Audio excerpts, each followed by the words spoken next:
तो इस मूवी के स्टार्ट में हम बहुत से लोगों को माइनिंग यानी खुदाई के लिए जाता देखते हैं। ये गोल्ड माइन थी, यानी यहाँ से सोना निकाला जाता था। इस माइन का मालिक भी अपने बेटे के साथ यहाँ काम करने के लिए आता है। बातों ही बातों में उसके बेटे ने बताया कि वो काम करने के लिए अपने टूल्स तो घर ही भूल आया, जिन्हें घर से वापस लेने के लिए वो पीछे की तरफ मुड़ा ही तो एकदम से किसी अजीब सी ताकत ने उसे खींच लिया। उसके चिल्लाने की आवाज सुनकर उसके डैड भी उसके पीछे भागे उसे बचाने के लिए, लेकिन उसी ताकत ने उसके डैड को भी मार गिराया और हमें बस एक क्रिएचर की चिल्लाने की आवाज़ें सुनाई दी। सीन कट होता है और काफी सालों बाद हम एरियान नामी एक लड़की से मिलते हैं। वो उसी एक्सीडेंट पर रिसर्च कर रही थी जिस एक्सीडेंट में माइनिंग के दौरान हजारों लोग मारे गए थे। इस एक्सीडेंट की असल वजह अभी तक कोई नहीं जान पाया था, लेकिन उस वाक़ये के बाद वहाँ पर माइनिंग का काम बंद कर दिया गया था। यहाँ तक कि अब तो वो जगह मैप्स पे भी नहीं मिलती थी, क्योंकि माना जाता है कि उस जगह की 70% पॉपुलेशन उसी दिन मारी गई। एरियन ये सारी इंफॉर्मेशन इसीलिए इकट्ठी कर रही थी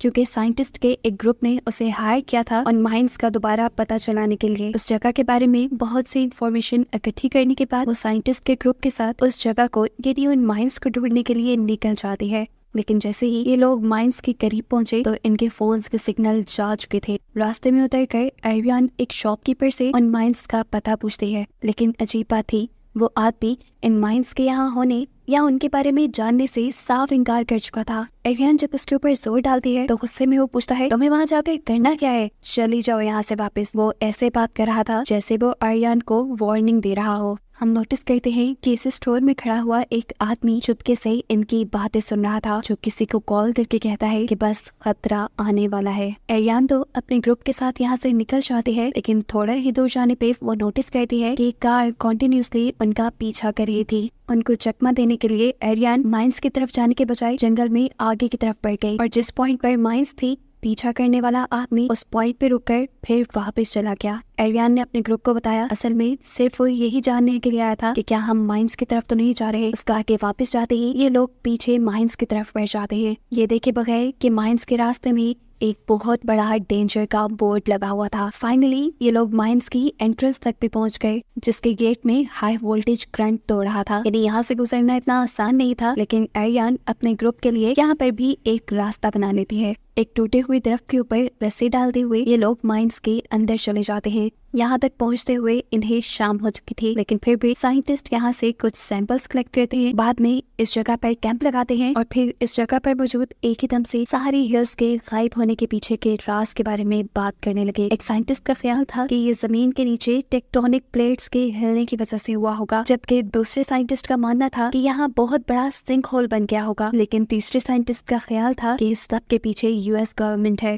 क्योंकि एक मिनट पर रशिया ने जमीन के अंदर सबसे गहरा गड्ढा खोदने की कोशिश की थी। मे बी रशिया का मुकाबला करने के लिए यूएस गवर्नमेंट भी ऐसा ही कुछ करना चाह रही हो। जिस एक्सपेरिमेंट के रिजल्ट्स इतने बुरे निकले होंगे कि उन्हें ये सब बंद करना पड़ा। इसीलिए तो यहाँ की हर इंफॉर्मेशन भी इंटरनेट से मिटा दी गई। जरूर ऐसा ही कुछ हुआ होगा। वो यहाँ बाकी लोगों को एक रिकॉर्डिंग भी सुनाता है जो रशियंस ने जमीन की गहराई से रिकॉर्ड की थी। ये ऐसे लग रहा था जैसे किसी क्रिएचर, किसी डेविल की आवाज हो। लेकिन दूसरे साइंटिस्ट इसको सुनकर कहते हैं, नहीं, ये सिर्फ जमीन के टेक्टोनिक प्लेट्स के गरजने की आवाजें हैं। सीन कट होकर दूसरी तरफ हम देखते हैं कि यहाँ की रखवाली करने वाला एक आदमी ये नोटिस करता है कि उनके गेट की ग्रिल्स अंदर की तरफ मोड़ी हुई हैं, जो कि एक जानवर तो बिल्कुल नहीं कर सकता था। इसका मतलब अंदर कोई था। वो लोग यहाँ कुछ और क्लूज ढूंढने लग जाते हैं और दूसरा आदमी जैसे ही यहाँ पर एक इंस्टॉल हुए गेट को देखने लगता है तो अचानक ही एक अजीब सी क्रिएचर ने उसे उस गेट के अंदर ही खींच लिया और फिर मार डाला। ये देखकर वो बूढ़ा आदमी जिसका नाम पॉल है वो शॉक रह जाता है और अपने ग्रुप को जाकर कहता है कि साइंटिस्ट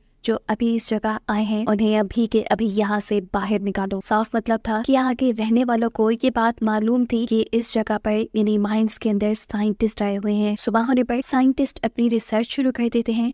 देखने पर उन्हें पता चलता है कि इस जगह पर बहुत सारे मेगाफोन्स और स्टूडियो फॉर्म लगे हुए हैं, जिसमें से मेगाफोन्स बारीक बारीक आवाजें रिकॉर्ड करने, जबकि स्टूडियो फॉर्म साउंड प्रूफिंग के लिए इस्तेमाल होता है। थोड़ा आगे बढ़ने पर उन्हें जमीन के नीचे एक ग्रिल दिखती है, जिसके नीचे से बहुत सा धुआं आ रहा था। इससे पहले कि ये लोग इस धुएं के सैंपल इकट्ठे करते, यहाँ उन्हें वही कार दिखाई देती है जो पिछले दिन उनका पीछा भी कर रही थी। इस कार को देखकर ये सब लोग छुप जाते हैं। और कार के बाहर जाने के बाद ये लोग अपना काम दोबारा स्टार्ट करते हैं। एरियन अब इन सबसे कहती है, आप लोगों को जो भी करना है जल्दी करना होगा, क्योंकि लोकल्स हमारे बारे में जानते हैं कि हम यहाँ हैं, वो किसी भी टाइम हमें पकड़ लेंगे और हमें यहाँ से जाना पड़ेगा। बातों के दौरान ये लोग चल पे रहे थे और फाइनली अब इन्हें एक ऐसा घर दिखाई देता है जो दिखने में भी काफी नया लग रहा था और ऐसा भी लग रहा था कि जैसे यहाँ कोई रहता हो, लेकिन अभी इन्हें यहाँ कोई नजर नहीं आया। ये लोग एक कैमरे के जरिए इस कमरे को रिकॉर्ड करने लग गए थे और तभी यहाँ इन्हें बहुत सी और गैस के सैंपल्स नजर आए। उन्हें लगने लगा कि क्या ये गैस ही तो यहाँ पर मौजूद माइंस और गांव के गायब होने की वजह तो नहीं। एरियन आगे जाकर अब इस घर का पिछला दरवाजा खोलती है तो ये लोग फाइनली माइनिंग एरिया की तरफ पहुंच चुके थे। इसे देखकर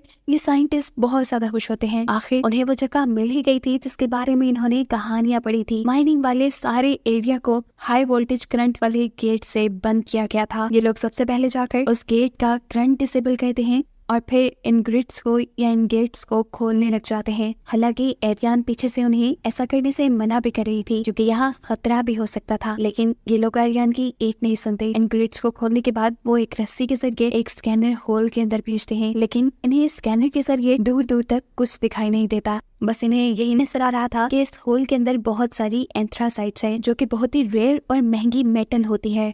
ये देखकर ये सारे साइंटिस्ट खुश हो जाते हैं। एकदम से एक साइंटिस्ट को नीचे से कुछ अजीब आवाजें सुनाई देती हैं। ये आवाज एकदम से इतनी तेज हो गई कि उसके कान में भी दर्द होने लगा। उसने अपने हेडफोन्स उतार दिए जिसके जरिए बाकी सब लोग भी वो खौफनाक आवाज सुन सकते थे। गलती से इसी साइंटिस्ट का पाँव एक रस्सी पे रखा जाता है और कोई ना दिखने वाली फोर्स उस आदमी को इसी रस्सी के जरिए उस होल के अंदर खींच लेती है, जिसकी वजह से वो जख्मी हो गया था, उसे खून आ रहा था और अब होल के अंदर से वो जोर जोर से मदद के लिए चिल्ला रहा था। ये सुनकर एरियन और उसका एक साथी जेमी एक रस्सी के जरिए उस होल के अंदर जाते हैं। यहाँ बहुत अंधेरा था और इसी अंधेरे में आर्यन किसी चीज के चलने का शेडो दिखती है। यहाँ इस होल में से बहुत सी अजीबोगरीब गैसेस भी निकल रही थी जो इन्हें नुकसान पहुंचा सकती थी, उन्हें हेलुसिनेट करके बेहोश कर सकती थी। इन्हें जल्द से जल्द यहाँ से वापस जाना था, लेकिन एरियन का साथी उसे कहता है कि मैं अपने दूसरे साथी को लिए बगैर यहाँ से बाहर नहीं निकलूंगा। इतनी देर में ऊपर की तरफ यहाँ का लोकल आदमी आ जाता है जिसके हाथ में गन थी और वो ये देखकर इन लोगों पर गुस्सा हो रहा था कि उन लोगों ने ये ग्रिड्स खोल दी। वो जल्दी से अब उन रस्सियों को काटने लगा जो कि उस हॉल के अंदर गई हुई थी। वो ये नहीं जानता था कि इन्हीं रस्सियों के जरिए दो इंसान यानी एरियन और उसका साथी जिमी अंदर गए हुए हैं। एक रोक के करते ही नीचे ये दोनों डर जाते हैं और जल्दी से एक ही रस्सी के जरिए वापस ऊपर आते हैं। इनके पास अब अपनी मदद को बुलाने के लिए भी कोई नहीं था। ऊपर से ये लोकल आदमी जो लगातार इनके ऊपर गुस्सा किया जा रहा था और जल्द ही इन्हें यहाँ से निकलने को कह रहा था। इसे चुप करवाने के लिए इनमें से एक आदमी उसके ऊपर उसी की गन से हमला करते हुए उसे बेहोश कर देता है। और अब ना चाहते हुए भी ये लोग इसी आदमी की कार लेकर यहाँ से निकल जाते हैं क्योंकि यहाँ पर सिग्नल भी नहीं आ रहे थे और ये लोग किसी को मदद के लिए बुला भी नहीं सकते थे। अपने साथी को भी इन्होंने होल के अंदर ही छोड़ दिया, ये फैसला करते हुए कि इन दोनों को बचाने के लिए ये लोग वापस आ जाएंगे। इसी आदमी की कार के जरिए ये लोग जंगल के रास्तों से होते हुए बहुत ही तेजी से जंगल से बाहर निकलने की कोशिश में थे, लेकिन अचानक ही इनकी कार एक झटके से रुकी और इन्हें मालूम हुआ कि इनकी कार का टायर ब्रस्ट हो चुका था। ऐसे ही ना चाहते हुए भी इन्हें पैदल ही अपना सफर शुरू करना पड़ता है। ये लोग जल्द ही किसी शहर या गांव तक पहुंचना चाहते थे, लेकिन जंगल से निकलने से पहले ही इन्हें अजीबोगरीब आवाजें सुनाई देना शुरू हो जाती हैं। दूसरी तरफ वो लोकल आदमी जिसे ये लोग माइंस के पास ही बेहोश छोड़ाए थे, उसे भी होश आया।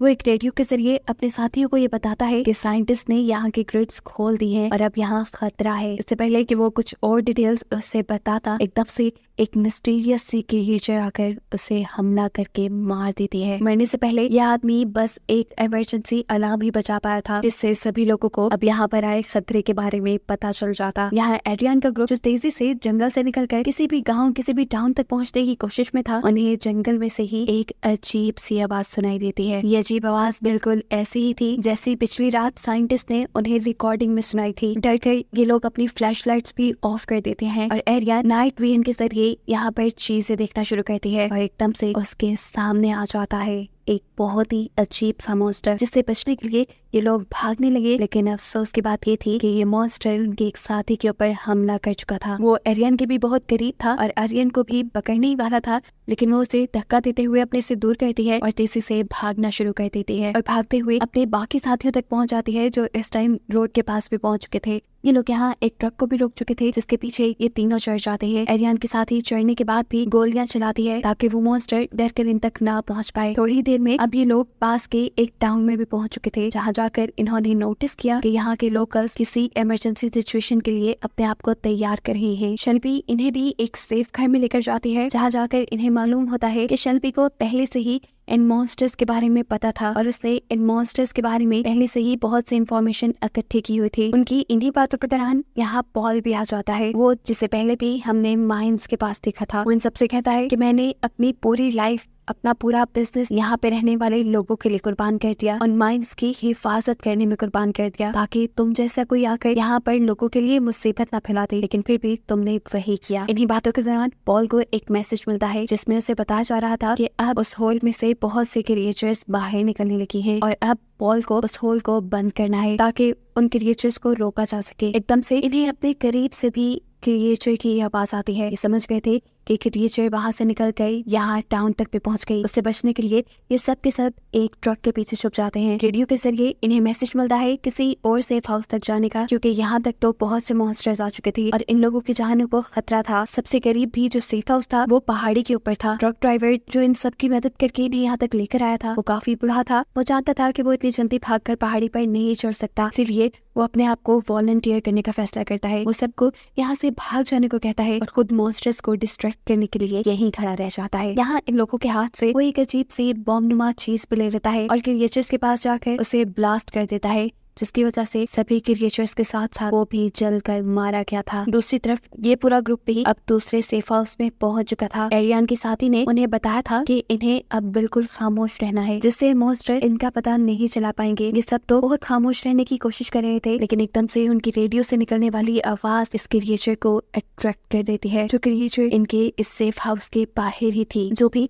अब इस घर के अंदर आ गई और ये लोग इस क्रिएचर से बचने के लिए एक दूसरे रूम में चले गए। जिसके बाद ये मॉन्स्टर को डिस्ट्रैक्ट करने के लिए दूसरी तरफ एक प्लेट फेंकते हैं और फिर खुद पीछे के कमरे में जाकर दरवाजा बंद कर लेते हैं। लेकिन यहाँ मॉन्स्टर भी इन्हें सेंस कर चुका था। वो एक ही पंच मारते हुए ये दरवाजा तोड़ देता है और दूसरा पंच वो मारता है जिमी को। जिमी जोर से जमीन पे गिरता है। उसके फ्लोर पे गिरने की वजह से नीचे फ्लोर टूट चुका था और ऐसे इन्हें यहाँ एक सीक्रेट टनल दिखाई दी। ये लोग अपनी जान बचाने के लिए तेजी से इसके अंदर चले और भागते हुए इसी टनल के जरिए वो एक गार में पहुंचे। अपने पीछे ये मॉन्स्टर्स की आवाजें सुन पा रहे थे, इसीलिए एरियन के साथ ही इनसे कहती है, मैं क्रिएचर को डिस्ट्रैक्ट करने के लिए यहाँ से रुकती हूँ, आप सब भागते रहे। भागते हुए फाइनली इन तीनों को यहाँ से निकलने का रास्ता मिल जाता है, जिसके ऊपर फेंस लगी हुई थी, जिसे ये लोग तोड़कर बाहर आ गए। लेकिन अब इनके सामने और भी बहुत सारे मॉन्स्टर्स थे, जिनको मारने के लिए यहाँ पर एरियन का दूसरा साथी एक ग्रेनेड निकाल लेता है। इससे पहले कि वो यहाँ पर ग्रेनेड ब्लास्ट करता, मॉन्स्टर ने उसे पकड़ लिया। उसके हाथ में पकड़ा हुआ ग्रेनेड भी फिर ब्लास्ट हो गया, जिससे मॉन्स्टर्स के साथ साथ वो खुद भी मारा गया। अब एरियन और उसका एक ही साथी बचा था। इनके पास कोई और चॉइस नहीं थी सिवाय इसके कि ये लोग भागते नहीं। तेजी से भागते हुए इन्हें अचानक से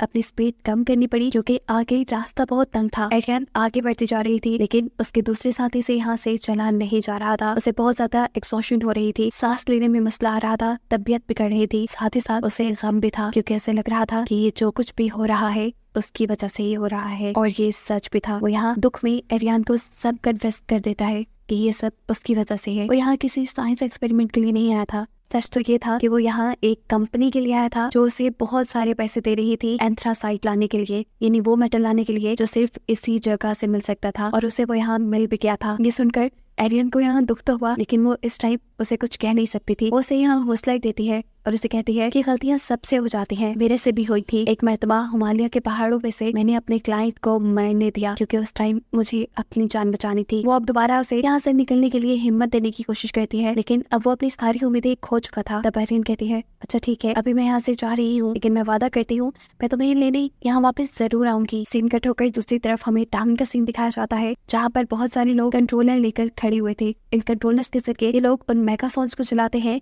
जिन मेगाफोन्स को हमने माइंस के अंदर जगह जगह लगे हुए देखा था। ये चलाने का मकसद ये था कि मेगाफोन से अट्रैक्ट होकर ये सारे के सारे मॉन्स्टर्स माइंस के अंदर चले जाए और फिर ये लोग माइंस को तबाह कर देंगे, जिससे ज्यादा से ज्यादा मॉन्स्टर्स मारे जाएंगे। यहाँ आर्यन भी जो ऊपर जमीन तक पहुंच चुकी थी, वो भी अपने करीब गोलियों की आवाज़ें सुनकर उनकी तरफ भागना शुरू कर देती है। क्योंकि वो जानती थी कि वहाँ पर इंसान होंगे। लेकिन इतने में ही उसका सामना हो गया एक मॉन्स्टर से। मॉन्स्टर उसे देख नहीं पाया था, इसलिए वो बिना शोर किए यहाँ गन के अंदर ही छुप गई। और जब उसे लगा कि वो क्रिएचर यहाँ से जा चुका है तो वो उस गन के ढेर से बाहर आ गई, ये जाने बगैर कि मॉन्स्टर अभी उसके पीछे ही था, जिसने उसके ऊपर हमला करके उसे बेहोश कर दिया। उसे जब होश आया तो वो एक केव के अंदर थी। उसके पास उसकी मरी हुई साथी भी लेटी थी यहाँ, और उनके सामने एक बहुत बड़ा सा मॉन्स्टर भी था। एरियन जब हिलने की कोशिश करती है तो एकदम से पैनिक हो जाती है, क्योंकि अब वो हिल नहीं पा रही थी और वो समझ चुकी थी कि वो पैरालाइज हो गई। वो तेजी से इधर उधर हिलने की कोशिश कर रही थी और उसकी हिलजुल ने यहाँ मॉन्स्टर को गुस्से में डाल दिया। मॉन्स्टर चिल्लाई तो उसकी आवाज से सुनकर एरियन एक और मरतबा बेहोश हो गई। दोबारा उसे होश आया तो वो अपने बाकी दोनों साथियों के पास थी, जो दोनों हैरानकुन तौर पर बिल्कुल सही सलामत उससे बात कर पा रहे थे। उनमें से एक एरियन को एक ग्रेनेड देने की कोशिश करता है, जबकि दूसरा साथी एरियन को बताता है कि ये सारे मॉन्स्टर्स एक स्पीशीज है, पूरी एक कॉलोनी है यहाँ इन मॉन्स्टर्स की, जो बिल्कुल आर्ट्स की तरह रहते हैं। उनकी इन्हीं बातों के दौरान एकदम से